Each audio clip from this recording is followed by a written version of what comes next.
একটু কল্পনা করুন, আপনি ফোনে হঠাৎ একটা নোটিফিকেশন এলো, congratulation, your investment value crossed 1 lakh.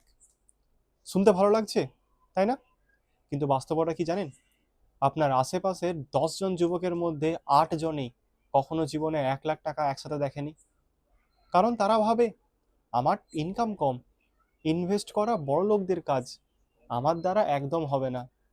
আজ এই ভিডিওটার শেষে আপনি জানবেন, আপনার মাসিক ইনকাম যাই হোক না কেন, 1 লাখ টাকা জমানো আপনার পক্ষেও সম্ভব।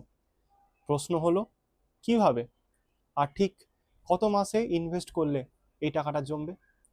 ভিডিওটা শেষ পর্যন্ত দেখুন, কারণ শেষের হিসাবটা আপনার চিন্তাধারা পুরো বদলে দেবে। একটা সত্যি করে প্রশ্ন জিজ্ঞাসা করছি, আপনি যদি আজ শুরু না করেন, তাহলে ঠিক কবে করবেন? আসল প্রবলেমটা কোথায়? মানুষ কেন 1 লাখ টাকা জমাতে পারে না? সমস্যাটা ইনকাম না, সমস্যাটা হচ্ছে চিন্তার ধরন। আমাদের ছোটবেলা থেকে শেখানো হয়েছে, আগে খরচ করো, যা বাঁচবে সেটাই সেভিংস। কিন্তু বাস্তবে কি হয়? মাস শেষ হয়, টাকা শেষ হয়, সেভিংস শূন্য। আর সব থেকে বিপজ্জনক ভয়টা কি জানেন?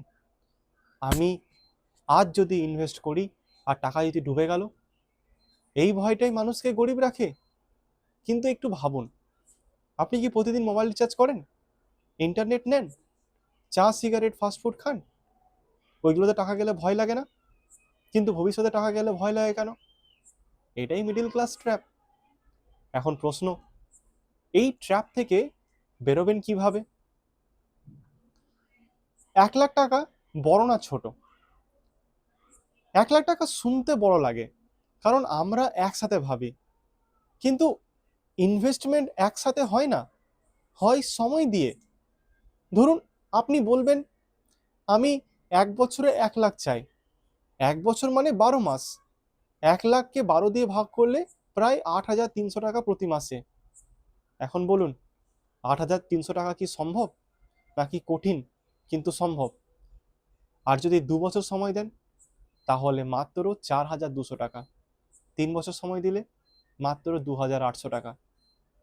কিন্তু এইখানেই আসল ম্যাজিকটা শুরু হয়, কারণ আমি এখনো ইনভেস্টমেন্ট রিটার্ন ধরিনি।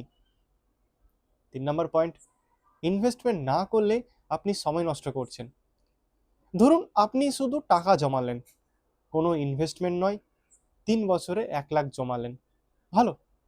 কিন্তু ইনভেস্ট করলে কি হয় জানেন? মিউচুয়াল ফান্ড, এসআইপিতে গড়ে 10 থেকে 12% রিটার্ন হলে, মাসে 3,000 টাকা ইনভেস্ট করলে 3 বছরে আপনার টাকা হয়ে যাবে প্রায় 1,30,000 থেকে 1,40,000 টাকা। মানে আপনি শুধু টাকা রাখেননি, টাকা আপনার জন্য কাজ করেছে। একটা প্রশ্ন, আপনি কাজ করবেন টাকার জন্য, নাকি টাকাকে কাজ করাবেন আপনার জন্য? যে মানুষ এই পার্থক্যটা বোঝে, সেই মানুষ গেম বদলায়। 4 নম্বর পয়েন্ট, দেরি করলে কি হারাচ্ছেন? এখন আসল ভয়টা শুনুন, আমি যদি আজ শুরু না করেন, আজ আপনার বয়স হয়তো 22, ভাবলেন 2 বছর পর শুরু করব। এই 2 বছরে আপনি কি হারালেন? কম এসআইপি, বেশি সময়, কম্পাউন্ড গ্রোথ। আজ 3,000 টাকা দিলে 3 বছর পর 1 লাখ সম্ভব। কিন্তু 2 বছর পরে শুরু করলে তখন মাসে লাগবে 5,000 থেকে 6,000 টাকা। সময় যত যায়, টাকার চাপ তত বাড়ে। ভবিষ্যতের আপনি একদিন প্রশ্ন করবেন, আমি কেন আজ শুরু করিনি? তাহলে এক্স্যাক্ট প্ল্যানটা কি? এখন সলিউশনে আসুন। সিম্পল কিন্তু পাওয়ারফুল। গোল 1 লাখ টাকা, সময় 2 থেকে 3 বছর। স্টেপ 1, মাসে 3,000 থেকে 4,000 টাকা ঠিক করুন। স্টেপ 2, এসআইপি শুরু করুন, কোনো একটা ইন্ডেক্স ফান্ডে বা লার্জ ক্যাপ ফান্ডে। স্টেপ 3, টাকা অটো ডেবিট হতে দিন। স্টেপ 4, মাঝপথে বন্ধ করবেন না।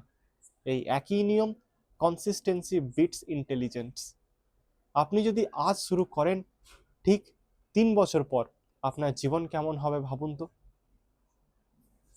আজ আপনি শুধু 1 লাখের কথা ভাবছেন, কিন্তু এই 1 লাখই আপনার ফিনান্সিয়াল কনফিডেন্সের প্রথম ধাপ হতে চলেছে। এই 1 লাখ থেকে 5 লাখ হবে, 5 লাখ থেকে 10 লাখ হবে, 10 লাখ থেকে ফিনান্সিয়াল ফ্রিডম, সব শুরু হয়ে যাবে একটা সিদ্ধান্ত থেকে। এখন প্রশ্ন হলো, আপনি কি আজ সেই সিদ্ধান্তটা নেবেন, নাকি আবার বলবেন আগামী মাস থেকে শুরু করব? কারণ সত্যিটা হলো, আগামী মাস কখনোই আসে না। কমেন্টে লিখুন আমি আজ শুরু করব। আর সাবস্ক্রাইব করুন এই চ্যানেলটিকে, কারণ পরের ভিডিওতে আমি বলবো মাসে 3,000 টাকা দিয়ে কিভাবে 10 লাখ টাকা বানানো যায়। এই ভিডিওটা মিস করলে সব থেকে বড় সুযোগটা আপনি মিস করতে চলেছেন। দেখা হবে পরের ভিডিওতে। ততক্ষণের জন্য stay fit, stay healthy and keep investing. ধন্যবাদ।